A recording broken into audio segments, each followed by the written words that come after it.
कल्याणे निरतं करुणामयं नमामि चिन्मयं देवं सद्गुरुं ब्रह्मविद्वरम्। हरिओम।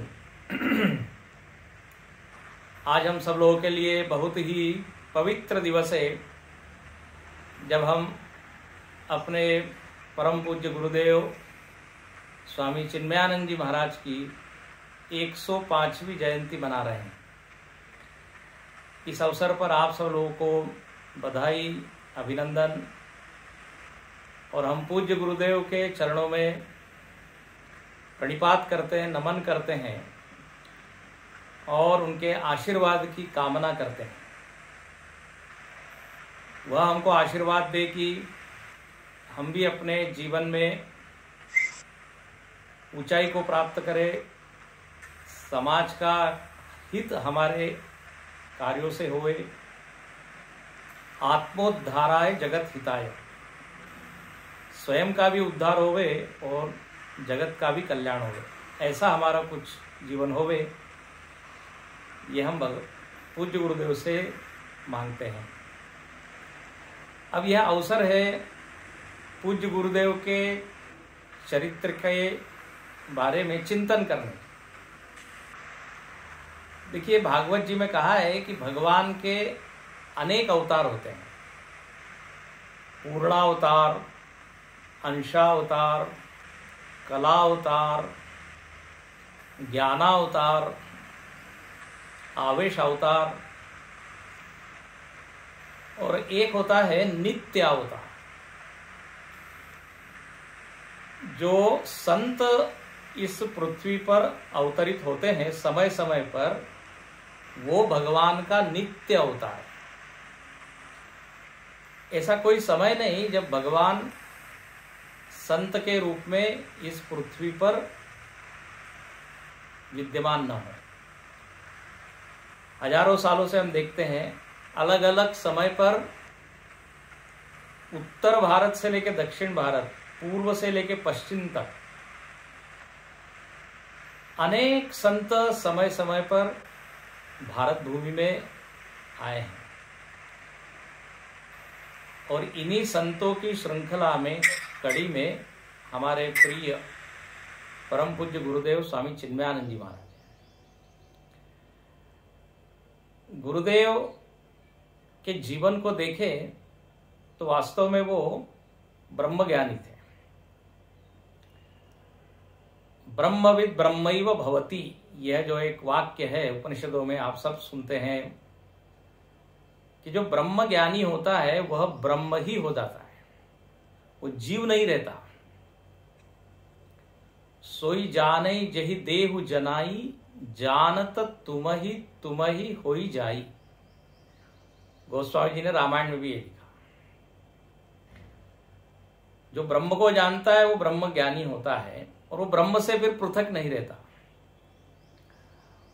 और ऐसे ब्रह्म ज्ञानी के बारे में बोलना और उसको समझना बहुत ही कठिन है। इसलिए समर्थ रामदास स्वामी कहते हैं दासबोध में, जीवन मुक्तांचे लक्षण जीवन मुक्त जाणे। आपण जाणू शकत नाही जीवन मुक्त कोण आहे। जर हे समजायचं असेल तर आपल्याला जीवन मुक्त व्हावं लागेल। जसं म्हणतात, खग जाने खग ही की भाषा। एक पक्षी दूसरे पक्षी की भाषा जानता है। पक्षी की भाषा जानना है तो पक्षी बनना पड़ेगा। तो जीवन मुक्त को जानना उतना आसान नहीं है, लेकिन शास्त्रों ने कुछ संकेत किए हैं। उस संकेत से हम समझ सकते हैं कि ये जीवन मुक्त है। पूज्य गुरुदेव स्वामी चिन्मयानंद जी ब्रह्मज्ञानी तो थे ही, लेकिन व्यवहार कैसे करना, व्यवहार की कला, फिर समाज कार्य कैसे करना, लोगों को कैसे प्रेरित करना, ये सब भी बहुत बढ़िया से वो जानते थे। इसलिए आज देखते हैं हम चिन्मय मिशन लगभग 28-29 देशों में कार्य कर रहा है। 40 वर्षों तक पूज्य गुरुदेव सतत भ्रमण करते रहे। कहते हैं चरे वेती चलते रहे। कहते हैं जैसे सूर्य चलते रहता है, सबको प्रकाश देता है, ऊर्जा देता है, पावर देता है, शक्ति देता है, ऐसे ही पूज्य गुरुदेव बिना थके बिना रुके चलते रहे। और शास्त्रों में जितना वर्णन आता है ज्ञानी का, ज्ञानी के लक्षणों का, वो सारे लक्षण उनमें जीवंत दिखते थे। ऐसा कहते हैं आप, if you study tons of book, बहुत सारी आप पुस्तकें पढ़ें, लेकिन यदि एक ब्रह्म ज्ञानी या जीवन मुक्त पुरुष को देख लें तो वह हजारों किताब पढ़ने के बराबर होगा। मतलब ये कि पुस्तक को जीने वाला कौन है, ग्रंथ को जीने वाला कौन है, तो बोले ऐसे ये संत। इसलिए कहते हैं शास्त्री कुर्वन्ति शास्त्राणि, शास्त्र उनमें दिखाई देते हैं। अच्छा, इसको कहते हैं वैराग्य, इसको कहते हैं आनंद। अब हम पढ़ते तो है इहा मुक्त्रार्थ फल भोग विराग, लेकिन वो लक्षण घटता है क्या, किसमें घटता है? हम पढ़ते तो है समत्वम योग उच्चते, लेकिन वो समता दिखती कहां है? तो बोले ऐसे संतों में। और अभी सुचेत जी बोल रहे थे maximum happiness to maximum people, ये पूज्य गुरुदेव ने लक्ष्य रखा, मिशन का मोटो, ब्रीद वाक्य। वास्तव में उन्होंने लोगों को आनंद दिया। और देखो, आनंद वही दे सकता है जो स्वयं आनंद में हो। दुखी व्यक्ति क्या देगा? यदि कोई उसके पास जाएगा तो अपना दुख वो सुनाएगा, और हो सकता है सामने वाला व्यक्ति उस दुख को सुन के थोड़ा दुखी हो जाए। आनंद को देने के लिए पहले आनंद अपने पास होना चाहिए। इसलिए गुरुदेव के अनेक नाम है, उन नामों में एक नाम है प्रसन्नात्मने नमः। ऐसा एक भी क्षण हमने गुरुदेव को देखा नहीं कि जब वो दुखी हो। हम लोग जब कोर्स कर रहे थे 1988 में, तो गुरुदेव वर्ष में 3 बार आते थे, मार्च में, मई महीने में और अक्टूबर में। और 3 कैंप्स उनके होते थे। तो लगभग 2.5 साल हम लोग कोर्स में रहे, तो लगभग 8-10 बार पूज्य गुरुदेव के सानिध्य का अवसर मिला, उनके दर्शन का, उनके प्रवचनों के श्रवण का। और आपको क्या बताएं, जब वो आते थे आश्रम में, तो आने के पहले ही आश्रम का वातावरण पूरा बदल जाता था। इतना सकारात्मक, जैसे पूरा आश्रम ऊर्जा से भर जाता था। और वो 7 दिन कैसे निकल जाते थे मालूम नहीं। मैं माइक इंचार्ज था उस समय, गुरुदेव का माइक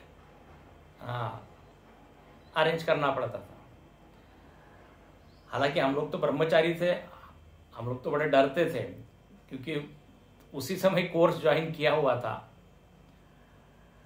लेकिन हम दूर से देखते थे तो उनका आनंद हम देखते थे, बिल्कुल ऐसे कंधे हिला के हंसते थे और सारे भक्तों के बीच में बैठते थे। और ऐसा कोई क्षण नहीं जब उनके चेहरे पर कुछ दुख हो। किसी ने एक बार गुरुदेव से कहा, गुरुदेव डोंट वरी। तो गुरुदेव ने कहा, have you seen me worried any time? कभी तुमने देखा है? तो प्रसन्न रहना ये ज्ञानी का पहला लक्षण है। गुरुदेव में खूब दिखता था। गुरुदेव के ये 108 नाम जो अभी अभी हमने पढ़े, अर्चना हम लोग करते हैं मिशन में, ये सारे नाम पूज्य गुरु जी स्वामी तेजोबयानंद जी और स्वामी शांतानंद जी ने दिए हैं। ये 1981 में जब लखनऊ में गुरुदेव का ज्ञान यज्ञ चल रहा था तो कह रहे थे कि बता रहे थे गुरुजी लोग कि गुरुदेव की पादुका पूजा करनी थी, पाद पूजा करनी थी। अब नाम थे नहीं, तो बोले जब गुरुदेव प्रवचन कर रहे थे उस 1.5 घंटे में पूज्य गुरुजी और स्वामी शांतानंद जी ने ये सारे नाम उनके रचे हैं। और ये सारे नामों पर आप यदि चिंतन करें तो पूज्य गुरुदेव क्या थे ये बिल्कुल हमको स्पष्ट समझ में आ जाएगा। पूरा चरित्र इसमें गाया गया है। गुरुदेव का एक नाम है गीता ज्ञान यज्ञ प्रचारकाय नमः।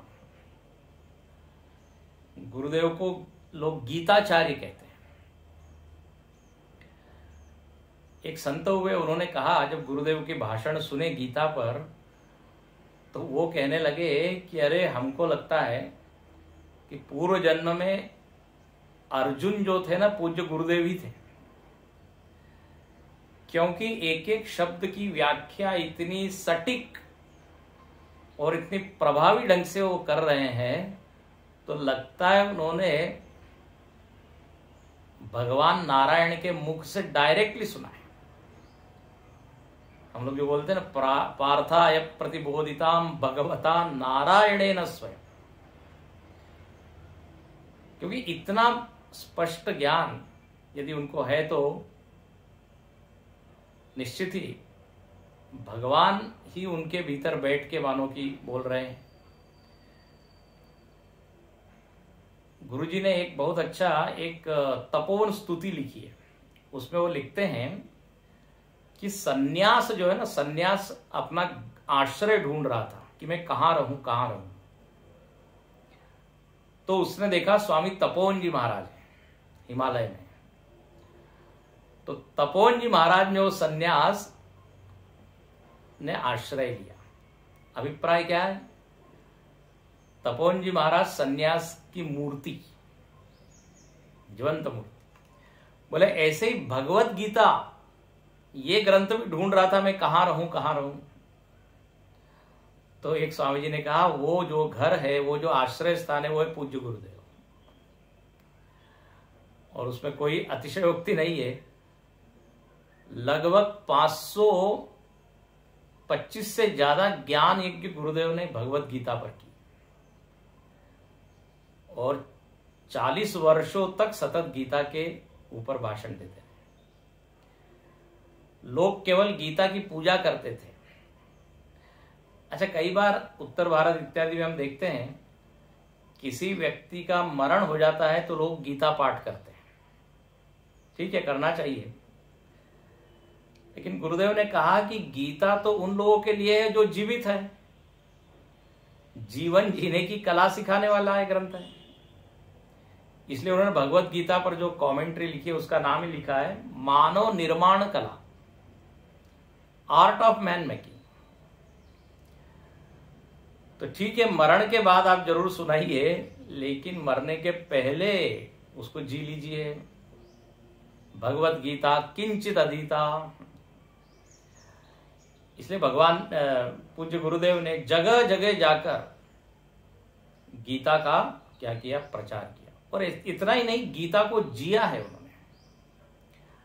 अब गीता में इतनी कर्म योग की बात है, ज्ञान योग की बात है, भक्ति योग का वर्णन है, तो हम लोग उनमें देखते थे कर्मयोग। जैसे कर्मयोग का सिद्धांत है कि जहां पर मैं निमित्त हूं, जहां पर अहंकार शून्य है। पूज्य गुरुदेव से किसी ने कहा कि आप इतना काम करते हैं। गुरुदेव 3 बजे उठ जाते थे सुबह और लगभग 60, 70, 80 पत्र लिखते थे, मे बी 100। उस समय तो ईमेल वगैरह नहीं था। पूरे विश्व भर से लोग उनके साथ पत्र के द्वारा व्यवहार। तो 3 बजे से रात के 11 बजे तक पत्र लिखना है, फिर भाषण प्रवचन करना है, फिर लोगों से मिलना है। मतलब एक क्षण के लिए भी फुर्सत। तो किसी ने उनसे पूछा कि आप थकते नहीं है क्या, डोंट यू गेट टायर्ड। पूज्य गुरुदेव का उत्तर कितना बढ़िया। उन्होंने कहा कि जो करता है वो थकता है, मैं तो कुछ करता ही नहीं। Narayan is doing so he will be tired, why मी। तो देखिए ये है उनका भाव। एक डॉक्टर ने पूछा कि मैं ये अध्यात्म को कैसे जीऊं, क्योंकि समय नहीं मिलता, मंत्र जाप वगैरह कब करूं, कैसे करूं। तो गुरुदेव ने कहा तुम प्रिस्क्रिप्शन लिखते हो तो हर प्रिस्क्रिप्शन के बाद अंत में ओम नमो नारायणाय ये लिख दो। तो कर्म के साथ भगवान को जोड़ना, यही तो कर्मयोग है। गुरुदेव ने ये जी के दिखाया, केवल भाषण ही नहीं दिया। अपने वेद में क्या आता है, सत्यम वद धर्मम चर। धर्म का आचरण करना चाहिए ना, धर्म केवल वद नहीं। गुरुदेव का पूजा सामग्री क्या थी, आपने सुना होगा। गुरुदेव कहीं गए, उन्होंने कहा मेरी पूजा सामग्री तैयार है क्या, तो सब लोग भागे। कोई फूल लाने भागा, कोई पानी लाने, कोई फल लाने। बोले नहीं नहीं, ये मेरा पूजा द्रव्य नहीं है। बोले देन का लेटर हेड रखा है कि नहीं, पेपर रखा है कि नहीं, पेन रखा है कि नहीं, पेंसिल रखी है कि नहीं, एनवलप लिफाफा रखा है कि नहीं, ये है पूजा सामग्री। बोले ये कैसे क्या। बोले बस इस कर्म के द्वारा ही मैं भगवान की आराधना करता हूं। कितना सुंदर सिद्धांत। फूलों से ही भगवान की पूजा होती है ऐसा नहीं है। गीता में स्वयं भगवान कहते हैं स्वकर्मणा तमभ्यर्च सिद्धिम विन्दति मानव, स्वे स्वे कर्मण्यभिरत संसिद्धिम लभते न। आप अपनी अपनी ड्यूटी यदि हम कर रहे हैं भगवान की सेवा मान के, तो वही पूजा है। फिर गुरुदेव के ज्ञान योग भक्ति योग के बारे में तो क्या बताएं, ज्ञान में बिल्कुल प्रतिष्ठित है। उनकी निष्ठा पूरी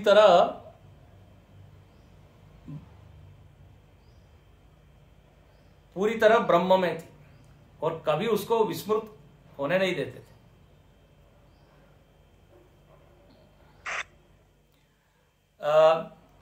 एक बार किसी ने उनसे कहा कि आप अलग अलग जगह घूमते हैं, कल चेन्नई में थे, आज बंबई में, कल बेंगलोर में हैं। तो गुरुदेव ने क्या उत्तर दिया, बोले मैं कहीं जाता आता नहीं। कल मेरे सामने चेन्नई था, आज मेरे सामने बंबई है, कल मेरे सामने बेंगलोर होगा। I am only witness. तो ये उनकी निष्ठा, ज्ञान निष्ठा। इसलिए उनके नामों में हम देखते हैं स्थित प्रज्ञाय नमः, ज्ञान मूर्तये नमः, ज्ञान योगिने नमः। अच्छा, और आप देखिए वेदांत यदि हमको सुनना है, पढ़ना है, तो गुरु की प्राप्ति चाहिए।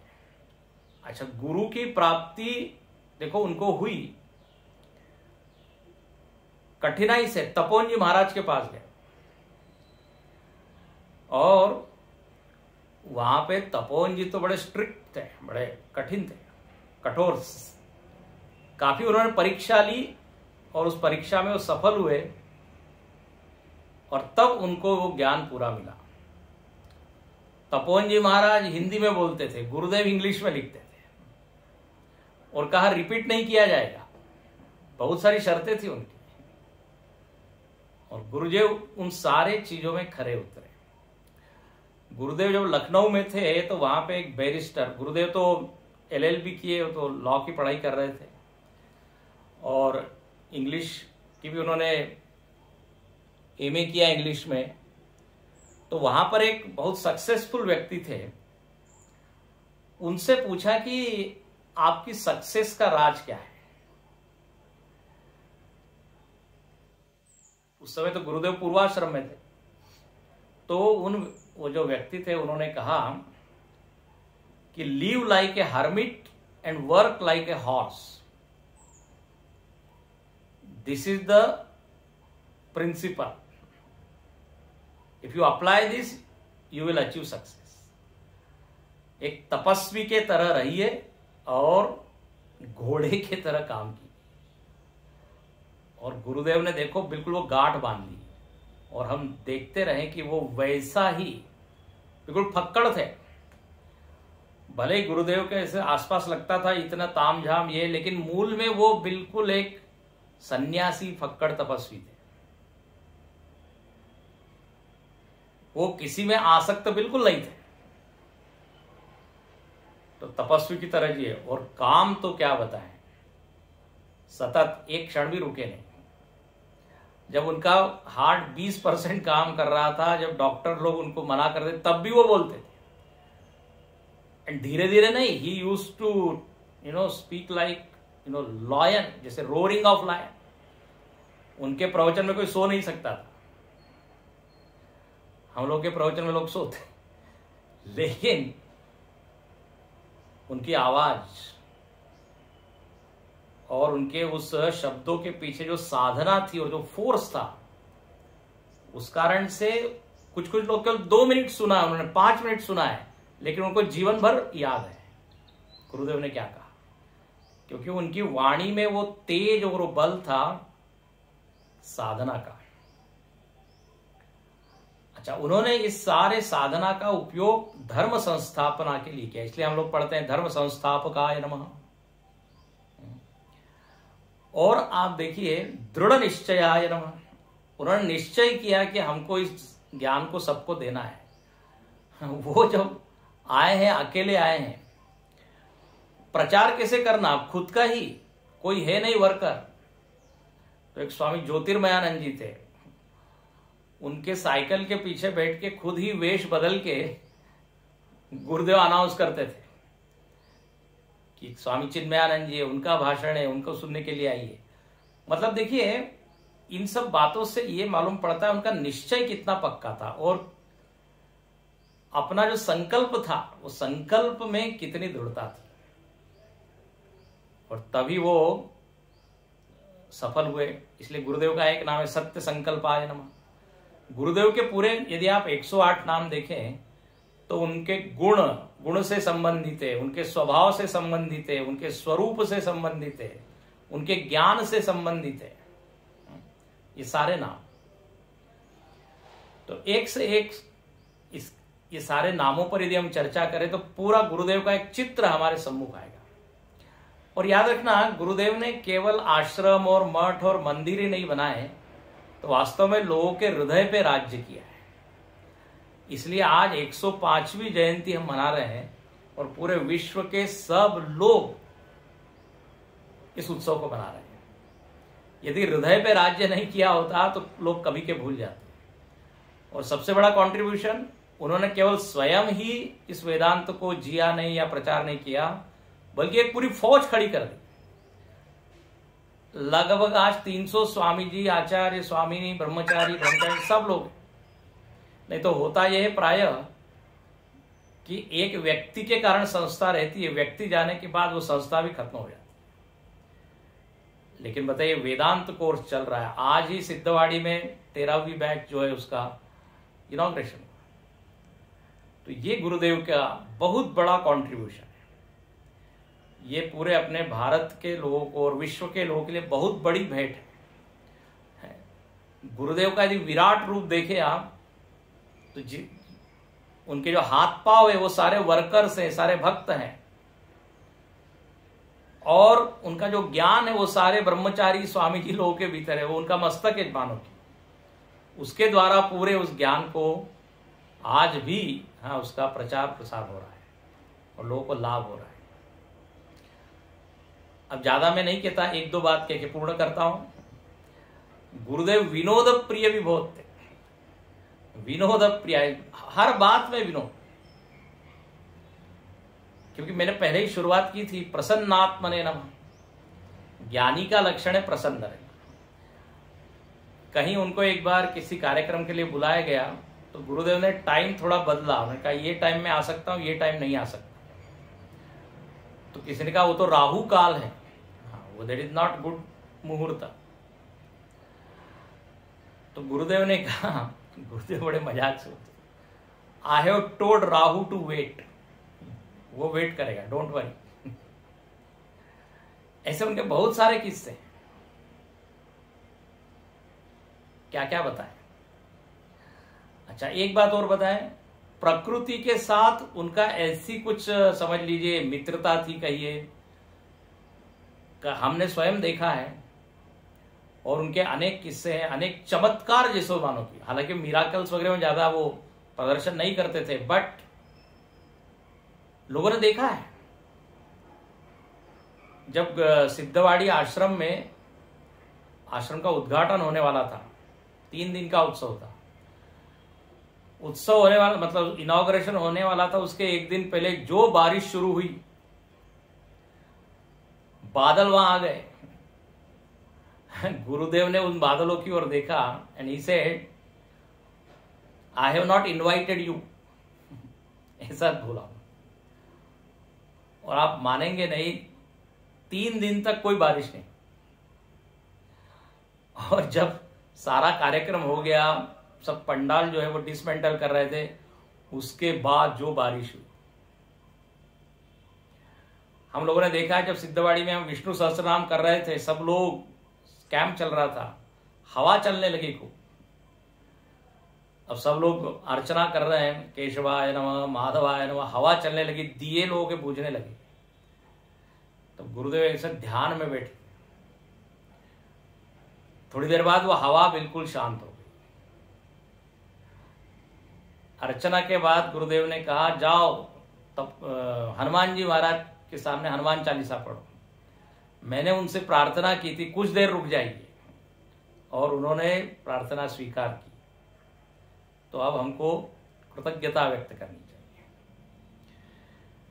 जब सिद्धवाड़ी आश्रम बन रहा था तो काफी हवा चलती थी, तो गुरुदेव ने कहा, डोंट वरी, हनुमान जी को हम स्थापित कर देंगे, तब सब ठीक ठाक हो जाएगा। और ऐसा ही हुआ। तो ऐसी अनेक घटनाएं हैं। एक पुस्तक है, at every breath a teaching करके, उसके अंदर ये सारे किस्से गुरुदेव के हैं। जब आप उसको पढ़ेंगे तो एक पूरा चरित्र, गुरुदेव का जीवन क्या था और कैसे हम प्रेरणा ले सकते हैं, वो सब आप उसको पढ़ के जानिए। तो अंत में मैं यही कहूँगा कि पूज्य गुरुदेव के चरणों में हम नमन करें, और उनके जो गुण हैं वो गुण हम में भी आए, और हम भी सेवा कर सके, ताकि उन्होंने जो ये संकल्प लिया था, वो संकल्प में हम भी कुछ सहयोग कर सके।